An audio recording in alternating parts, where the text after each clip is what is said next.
Banyak hasil reaktif siswa dan guru. 11 sekolah PTM di Ambon kembali tutup.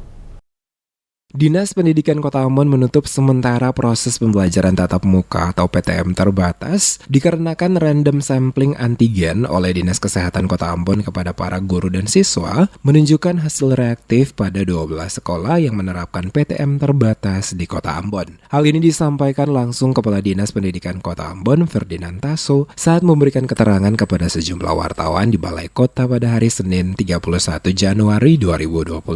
Tasso menjelaskan dengan banyaknya random sampling antigen guru dan siswa yang menunjukkan hasil reaktif, maka untuk sementara sekolah yang telah melaksanakan PTM akan dikembalikan ke sistem pembelajaran jarak jauh atau online. Sesuai dengan yang diatur dalam SKB 4 Menteri, maka dilakukan surveillance berupa tes antigen kepada 12 sekolah yang melaksanakan PTM terbatas di Kota Ambon, menunjukkan hasil para banyak guru dan juga siswanya reaktif, walaupun ada sebagian juga non-reaktif.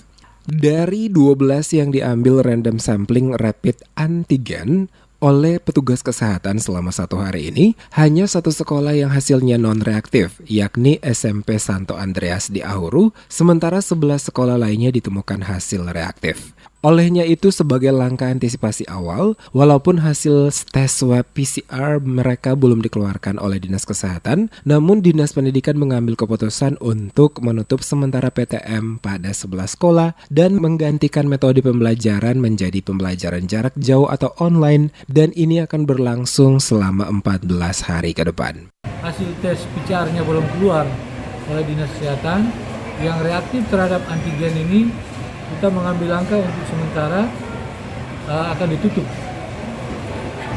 pembelajaran tatap mukanya, tetapi pembelajaran jarak jauh dilaksanakan. Jadi sehingga proses belajar mengajar tetap berjalan, hanya metodenya berbeda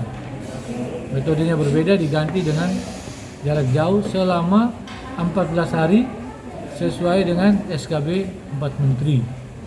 Lebih lanjut, Kadis menambahkan untuk para siswa yang hasilnya reaktif, dirinya meminta pihak sekolah untuk melakukan SOP pencegahan perundungan dan tidak menyebarluaskan identitas mereka. Semua ini dilakukan untuk melindungi mental para siswa serta untuk kepentingan yang lebih besar yaitu PTM itu sendiri agar dapat kembali berlangsung dalam jangka waktu yang tidak terlalu lama.